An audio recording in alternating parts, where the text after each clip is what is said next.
we wound the company down, and the three partners went our separate ways. And so one of the main things that I wanted to do whenever I started my own shop was just look at this in a more patient way. How can we buy these properties and own them and cash flow them, and just build a portfolio of cash flowing properties that, like I said, with the wells pumping continuously, and we try to build a position in all the best basins in the United States and just build a cash flow machine. Mm-hmm. And in my mind, that was going to be less stressful than having to buy deals and sell deals constantly. Mm-hmm.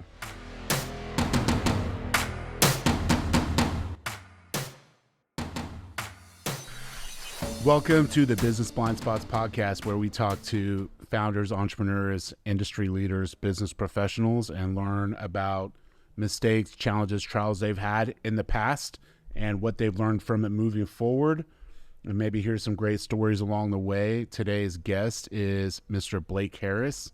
He is a founder of Brazos Royalty LP. How you doing? I'm good, man. How are you doing? Good.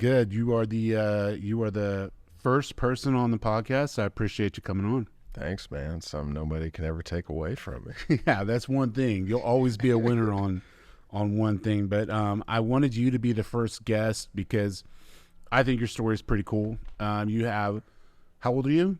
35. You're 35 years old, and you have a ton of experience in your field. And the way that you got to that space is very interesting. And I think that people would be benefited from hearing your story. Cool. Yeah. So why don't you start, if it's okay with you, why don't you start with giving us a rundown of kind of who you are, your background, where you went to school, and kind of what steered you in this direction. Yeah. So was born and raised in Longview, Texas. Went to, after high school, enlisted in the Marine Corps Reserves. Right. And did that, and then went to A&M, continued to stay in the reserves while I went to Texas A&M. A&M, is that a community college? Not at all, man. Well, probably the best university in the world. If you don't say so yourself. So was there, did the 1 week in a month, 2 weeks out of the summer, throughout the early years at A&M. And then the summer before my senior year at A&M, our unit got activated. I was here with the Rangers, VMGR 234 out of Fort Worth. And we got activated. We went to Sicily. We were there for 5.5 months. Yeah, so just like, no. That's awesome. Yeah. I'm sure you hated every minute of that. Man, yeah, it was amazing. Came back, graduated from A&M. At this point, I really hadn't even thought about oil and gas. The main focus, the two things that I was going back and forth with was whether or not I was going to go to law school or commission and become an officer. And if I'd gone the officer route, I think I was prepared to career it. And so while I was kind of weighing those two decisions, I got an opportunity to move out to Midland. Oil was like at $120 a barrel. This is like 2013 time frame. Now, someone who is not familiar with the area, what's Midland? It's West Texas, Permian Basin. In the heart of the Permian Basin. It's about 4.5 hours west of here. At one time, there were more millionaires per capita in Midland, Texas than any other city in the United States. In LA? Yeah. That's amazing. It's just, when you get there, it looks like one big job site. There's so much oil and gas production. I mean, Permian Basin is one of the most prolific oil fields in the entire world. Mm-hmm. And there's this little town, compared to something like a Dallas, you know. Do you know the population roughly?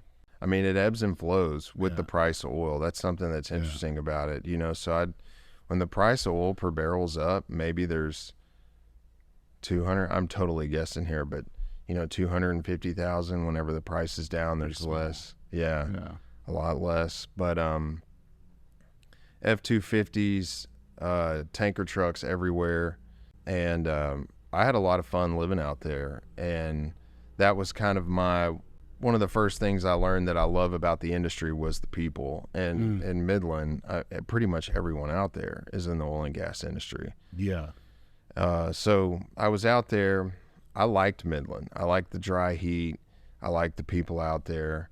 And so I moved out there to be a pumper. And I didn't know what that was. The HR corporate term for that position is a lease operator. But people in the industry know that position as a pumper. And what you're responsible for as a pumper is making sure that how the engineers at the company that produces the wells want the wells to perform or project the wells to perform. You do your best to make sure that you're the boots on the ground out there, going to that well, checking it every day, fixing it if there's any problems, making sure that you keep it flowing, doing your best to maintain the pressure that the engineer wants, and reporting the water production, oil production, and gas production. And so I did that and really learned a lot about the industry. It was just so new to me. I also realized that I loved the volatility of it. There was just something that's exciting about oil could go to 20, it can go back up to 100, and it kind of kept you on your toes because job security in that industry is largely dependent on the price of oil because it is largely impacts the economics of the company that you're working for. I've heard a lot of day traders say something similar. It keeps you on your game. So there was something about that I liked. And then also I really saw that there was a lot of opportunity in that industry to dream as big as you wanted to dream. I mean, you would meet people that had started their own businesses and were super successful. You would meet people that had tried to start a business and didn't succeed, but they may have had ideas of why they didn't succeed, and they were open to talk to you about that. It's a lot of down to earth, really good folks out there. So that really got my wheels turning on maybe owning a business in this industry is something that I could eventually do one day. And the more I was out there, the more I fell in love with it, the more I fell in love with the idea, and the more I believed in my ability to do that, or at least try it. So, but I knew that in order to do it, I needed to learn the business side of the industry. Didn't really know where to go to start that, and happened to meet a guy at a wedding.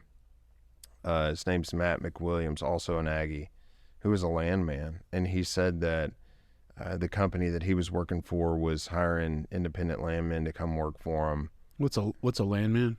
A landman is somebody who secures the rights for the underground real estate, the mineral rights for these oil and gas companies to drill the wells. And a landman researches who owns the underground real estate, how much do they own, when these wells get drilled, how much are they going to be paid. They negotiate those deals with the underground real estate owners, the mineral rights owners. So landman's actually you can call him the tip of the spear, so to speak?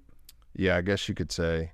So I really didn't know what a landman was, but in talking with Matt and some other guys that I knew that were landmen, I started to realize, this is an entry point to learning about the business side of the industry. And so I dove into it and became a landman. And I'd loved the industry already up to that point, but being a landman really showed me, the people in the industry were great, but what I really started to learn was the people that own the underground real estate that this entire industry sits upon are what make it so adventurous. The United States is the only country in the world where we can own the mineral rights. What? Yes. Everywhere else it's state owned. And then there's other countries that they call it the crown owns, the royal family. Like Canada, for example, the crown owns all the mineral rights there. So what does that look like if you're a landowner in Canada and they want to drill on your land? They just drill on your land. Yeah, and then the crown gets paid for it. Do the landowners get any sort of royalties? Do you know? I don't know for sure, but surface, if they own the surface, in the United States, typically there's some surface agreement that gets worked out. At least in my experience, the E&P companies, the companies that drill those wells and produce those wells, their intention is not to you strong arm these surface owners. They want to be respectful to those people. A lot of times, those E&P companies, their intention is to have a lot of projects or activity in that local area. So they're incentivized to treat people fairly if they want to continue to do business where they believe to have found oil or natural gas. What was the process from you learning about the business as a landman to you starting your own shop? I was a landman that was contracted by an E&P company securing leasing rights. So I was going out to mineral owners and acquiring leases for these E&P companies to drill wells. And at the time, I thought no one even sold minerals. And I'd even told, there were mineral owners that I'd talked to about leasing that had asked me if, I knew anybody that was interested in buying them. And I was just naive at the point. And I'm telling these owners, why would you sell your minerals? Why don't you lease these minerals to us so we can drill these wells? The price of oil collapsed. OPEC met on Thanksgiving Day, decided to increase production, and that took oil from, around 120 to within a few months down into the 30s or 20s, if I remember correctly. I know it went down into the 30s. I don't remember how long it took exactly, but it was fast. And so the E&P company that I was contracted with, they let the landmen off down there because there was no need for them. They weren't going to drill any more wells. I did not want to leave the industry at this point. It was kind of a pivotal moment. I didn't know how many opportunities there'd be in oil and gas, but I knew that I wanted to stay in it. So was meeting with anybody I could meet with, having conversations with any of them, and met a guy that was starting a company buying mineral rights. And I went to work with him. We started buying mineral rights together and grew that company, ended up becoming a partner in that company. And when I started to buy mineral rights, that's when I really learned I like I had told mineral owners before that my limited naive advice would be to not sell. But then as I learned to buy mineral rights, I learned that it really does provide a service to a really niche set of people. And what do you mean? So in the U.S., like I said, it's the only country where we can own these mineral rights. There's right now estimated between 10 to 15 million mineral owners in the United States. Mm-hmm. And every generation that passes, that number typically increases, because a lot of times what happens is when these owners pass, they pass these interests down to multiple heirs. So it gets divided up, more owners are created. And what these owners own is an asset. It has value. And if you want to liquidate that, or you need to liquidate that, where are you going to go to do that? Mm-hmm. You can't just walk down the street, walk into your bank, walk into financial service office and figure out how to do that usually. So it's a really good, so it's a tangible asset, but it's also not a tangible asset, right? Yeah. I mean, it's real, but it's not something sitting in an account. It's just something on paper. Right. That's interesting. So so for the first deal you bought, so how did you find the person to begin with, and what was that negotiation like? Was it someone that you had previously told, like, hey, don't sell your rights? Like, can you talk about what that looked like for you? Yeah. So the partners at the company, that me and two other guys that were partners at the company that I was working with, there were times when we would put our own money into the deals that we were buying. And we had generated this opportunity out in the Permian Basin, and we had all this information on how we thought that the wells were going to perform, when we thought that they were going to be drilled, and backing all that into how much we should pay for it, right? And what I did was put, at the time, to me and my wife, a considerable amount of money in that deal. And the deal didn't work out how we expected it to or projected it to. Was that an uncomfortable conversation at home? You know, surprisingly, it wasn't.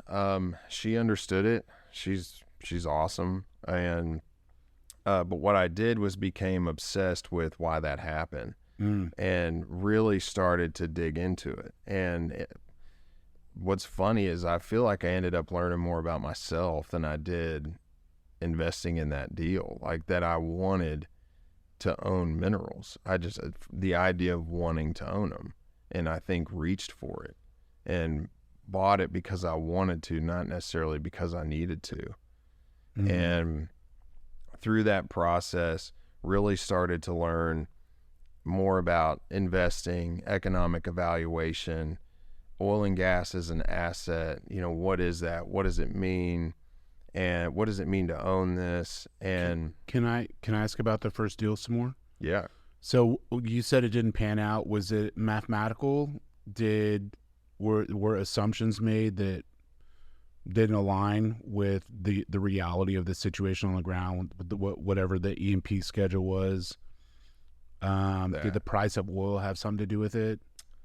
Yeah, it was really the timing assumptions of when the revenue was going to come in is what didn't pan out. So whenever you're looking at these deals, it's based on a discounted cash flow model, and what you're looking at is, when is the revenue going to come in? How much is that revenue going to be? And the main factors in that are how much product is going to come out of the ground, oil or natural gas, and what's it going to be sold for? And when are you going to receive that money? And the projections that I had made was that wells were going to be drilled over a certain number of wells were going to be drilled over a certain period of time, and the wells were going to produce X amount of barrels. The wells didn't produce like I had projected them to. All of the wells weren't drilled in the time frame that I was expecting them to be drilled. And that had a lot to do with the price of oil going up. Yeah. So you spend your own money on mineral rights, and are you checking, like, was it Rig Watch? There's several on and so is that what you use to project the drill schedule, or do you have someone inside an E&P company, which is exploration and production, which they're like the Exxon Mobils and the Cactus Drilling, right? Like Neighbors. Yeah. They're the ones actually boots on the ground. They're putting the pipe in the ground to extract the natural gas and the oil, right? Right. So when you're projecting, and I don't want to get too granular and bore everyone listening, but this is fascinating to me because right now this is your entire business, right? Yeah. So for me, it seems like this is you laying the groundwork of what has turned out to be a very successful company. That's really what I want to learn about, is what misstep or what misassumption did you make at that point, and how did you isolate that, and what steps did you put in place to not make that mistake again? So it was, the information in this industry is all over the place. It's not uncommon to hear from people within companies what's going to happen. When are they going to drill wells? What do they project these wells to do? At the end of the day, it's all no one really knows for sure. I mean, a drill schedule can change at the drop of a hat, so a drill schedule is something that an E&P company would have that's literally just, hey, this is the schedule of when we're going to drill these wells. And you do your best just based on experience and relationships and whatever resources you have to try to replicate in your own research what that drill schedule is. I thought that I had done that correctly with this particular opportunity, and I hadn't. You know, there was supposed to be, I don't remember the exact number, but let's just say there was, 32 wells that were supposed to be drilled over a 5-year period, and only 8 of them got drilled over that. It's been almost 5 years since I bought that deal, and only 8 of them have been drilled. So that's a lot of revenue that I was anticipating on getting within a 5-year time frame. Yeah. And as you know, when you're running the discounted cash flow, the time sensitivity is huge. Yeah, absolutely. My first thought whenever I was really digging into it was, I don't want to have to put value on stuff that has to happen in the future. I went ultra risk, risk sensitive. Just I don't want to buy something that there's got to be a lot of wells that have to be drilled and they have to perform at X over the future, unless I'm putting some huge discount rate on it. Like a lot of pins, you don't want something where a lot of pins have to fall into place in order for your bet to be successful. Right.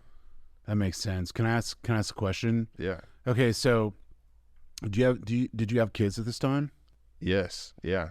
Okay, so young man, young wife, young boy, just starting out your partner at your shop, and you lever a substantial part of your personal capital into buying a deal that doesn't pan out. I'm interested in what your actual mind, because I know you're a Marine, so we get you're a badass. We know you're an Aggie. We don't hold that against you. But what was your mindset outside of like, okay, how can I keep this happening again? Like, what was your mindset? Okay, I still got to get up early. Let me figure out what went wrong. Let me back to the drawing board. Was it like, hey, am I in the wrong industry? Can you walk us through that? It wasn't that negative of an experience to go through it. It was, you hear a lot about, going back to being in Midland, you hear a lot about the guys who are successful in this industry that it's not a perfect journey to becoming successful. There's a lot of mistakes that they make along the way. And so in some weird twisted way, there was kind of I feel like I've got, a skin on the wall now. Like I've put money in a deal that didn't work out. Welcome to investing in the oil and gas industry. That's one of my favorite phrases, by the way, skin on the wall. Yeah. Get a deal in the door. Whether you win or lose, you got a deal in the door. That's right. I love that.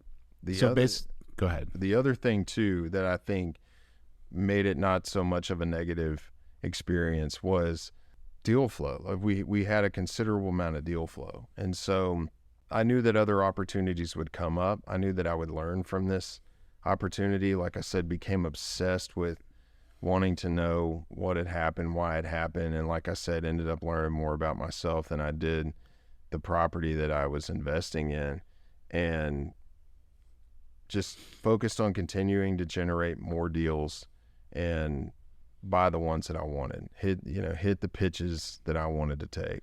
So what did you actually learn about yourself? Like, I learned that owning mineral rights is something that I'd never been a mineral rights owner. And I dealt with mineral owners for years up to this point. And I had seen the kind of opportunities that owning minerals creates in terms of passive income and owning an asset for yourself and it being real property.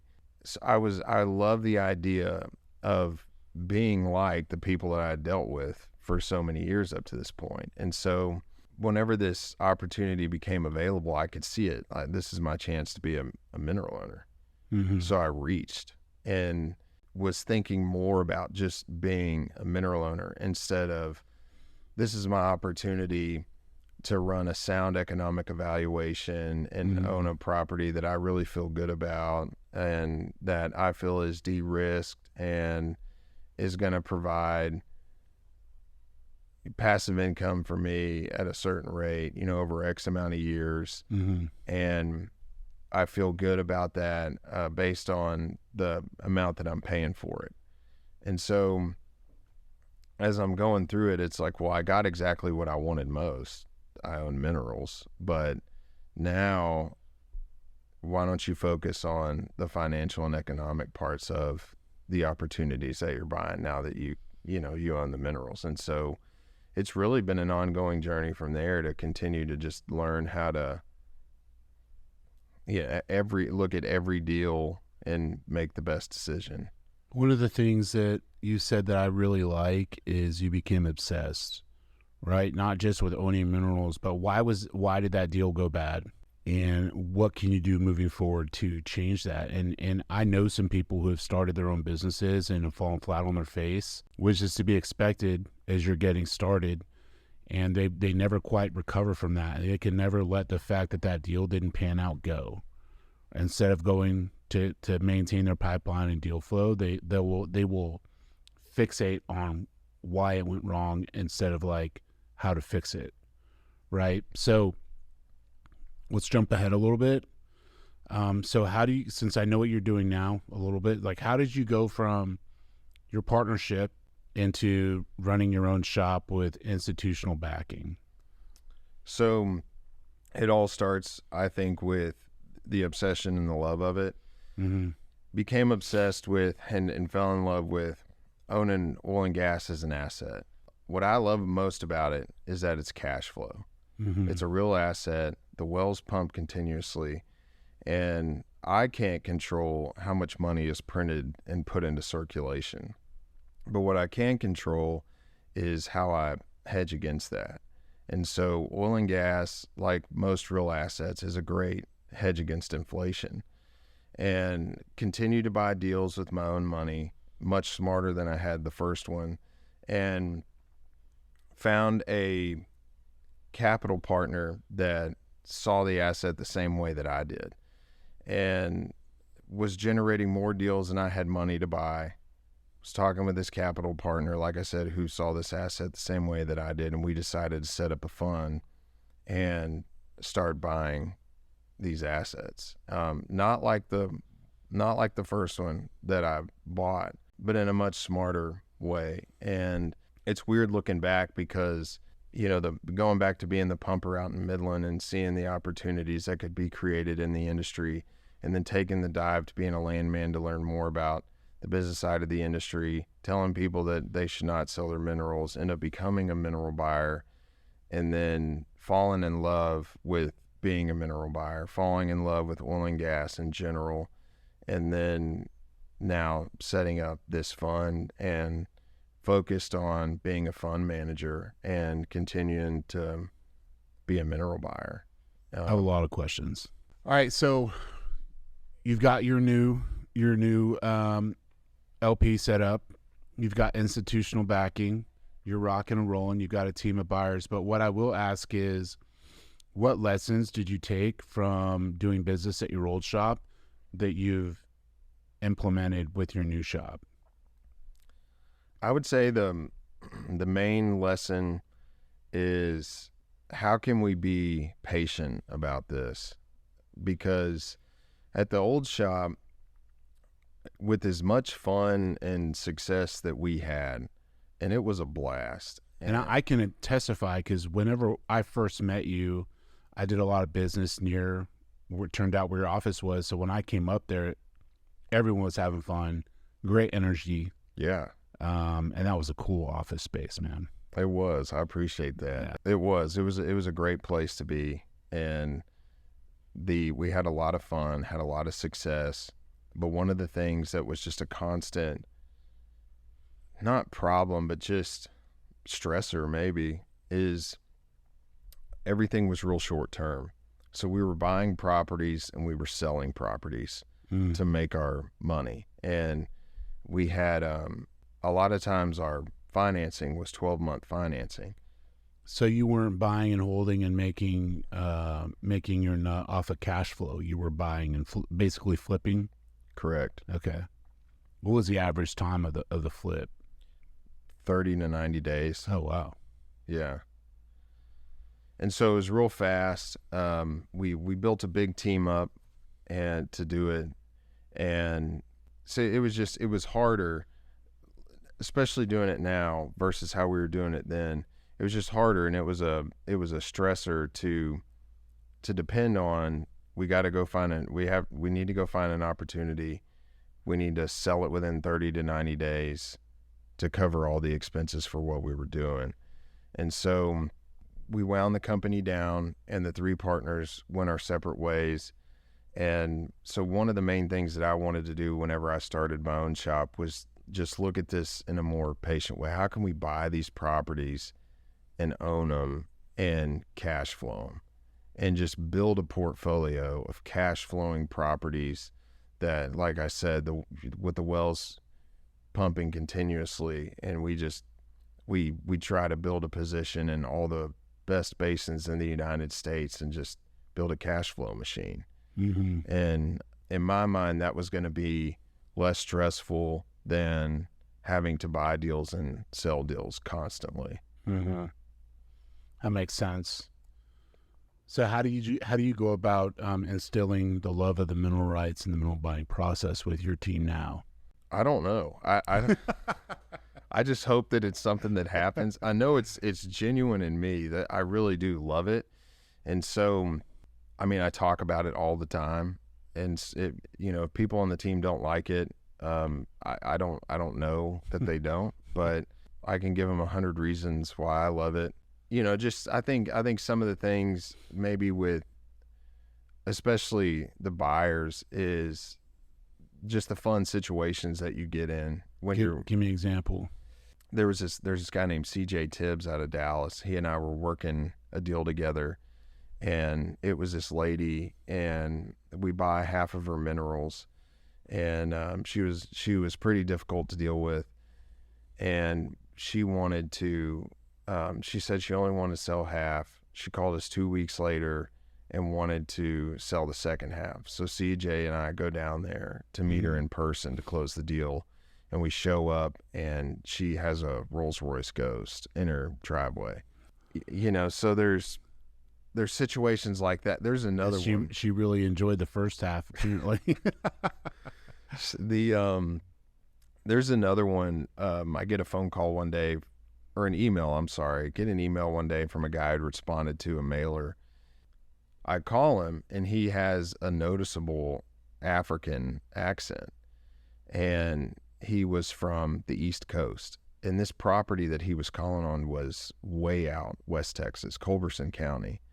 So I'm kind of confused, just because I don't want to make any, assumptions or judgments, but it's just, this is the first time this has happened, where some random property out in West Texas, some guy with an African accent from the East Coast is the owner of it. Not that that's, impossible, but it just sounds like a Nigerian scam. It was just odd compared to other experiences that I'd had. So he wants to sell. I'm looking at the title records, and he owns it. I'm talking to the owner of the property. He wants to sell, and he has his attorney work with me on the transaction. And his attorney, I end up talking with him and ask him, what this is. How did he get this property? Expressing to him, this seems odd. And the attorney was an East Coast guy too, that I believe was not, the guy ended up being from Nigeria. I believe the attorney was Nigerian as well, and there was trust there, which is why he was the attorney for this mineral owner. And he ends up telling me that this gentleman from Baltimore had moved from Nigeria and had always wanted to own a ranch in Texas. And so he gets on eBay after he's made some money in real estate, and he gets on eBay in Baltimore, and he buys, it was 86 acres, I think, in Culberson County, surface property.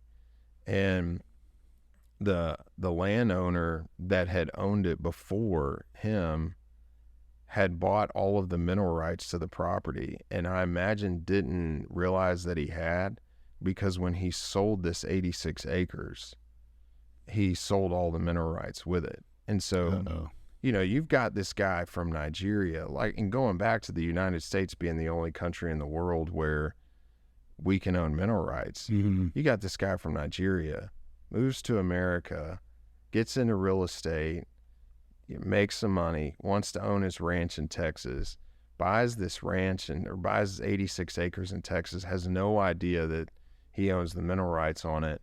Cimarex comes around and drills one of their best producing wells in the Delaware Basin on this guy's property. So what are the odds? So were we talking 7-figure payday for this guy? It was 6. Yeah. Come on, work like mid-6, high-6, low-6. Mid-6. But he was only selling a portion. Oh, that's amazing. So he sold all of it.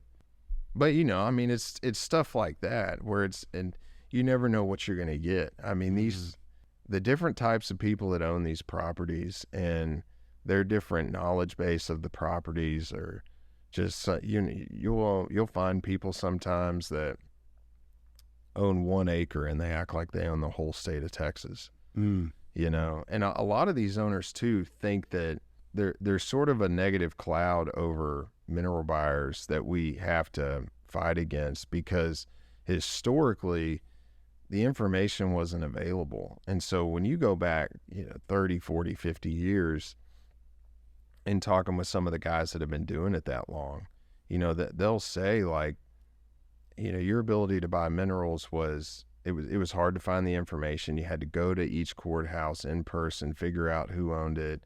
You almost had to have information about where the wells were going to be drilled in order to know what to buy.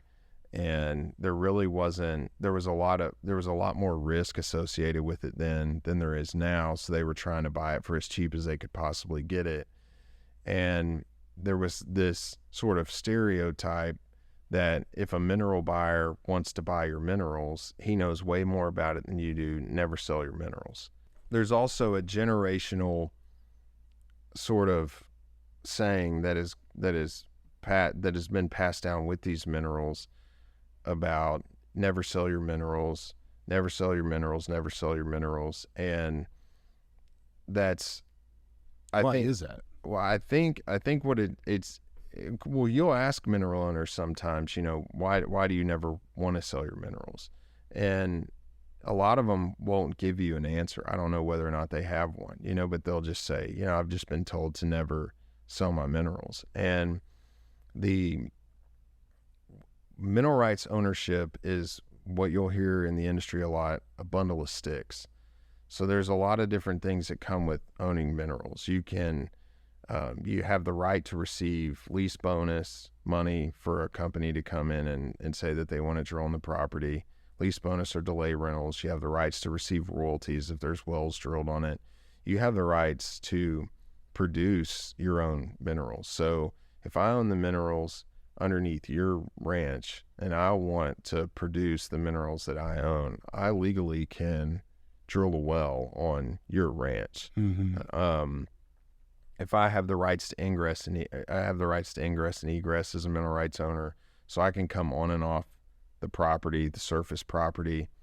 So what farmers have said is that they had been told for a long time, from generations before them, that it was because a lot of these minerals, especially out in West Texas, it was agriculture first.